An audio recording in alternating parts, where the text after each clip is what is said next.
മുണ്ടത്തിക്കോട് പാതിരിക്കോട്ടുകാവ് ഭഗവതി ക്ഷേത്രത്തിൽ ആസ്വാദക മനം കവർന്ന വീരനാട്യം.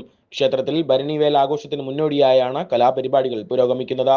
പുതുരുത്തി വിഭാഗത്തിന്റെ വേലൂർ ശ്രീശൈലം അവതരിപ്പിച്ച വീരനാട്യം കാണികൾക്ക് വിസ്മയ കാഴ്ചകൾ ഒരുക്കി. കലാപരിപാടികളുടെ തുടക്കം തന്നെ 3 വിഭാഗവും വീരനാട്യമായിരുന്നു തിരഞ്ഞെടുത്തത്. മുണ്ടത്തിക്കോട് അമ്മ നഗറിലെ യുവതികൾ ആദ്യമായി അവതരിപ്പിച്ച വീരനാട്യം കാണികളുടെ മനസ്സിൽ ഇടം പിടിച്ചു. 25-ന് ഞായറാഴ്ച പെരിഞ്ഞനം ആലിങ്ങലമ്മയുടെ വീരനാട്യം തന്നെയാണ് വിയറ്റ്നാനഗർ നിവാസികളും സ്പോൺസർ ചെയ്തിരിക്കുന്നത്. 27-നാണ് പാതിരിക്കോട്ടുകാവ് ഭഗവതി ക്ഷേത്രത്തിലെ ഭരണിവേലാഘോഷം. 100 കണക്കിന് ഉത്സവപ്രേമികൾ ഉത്സവപ്പറമ്പിലെത്തും.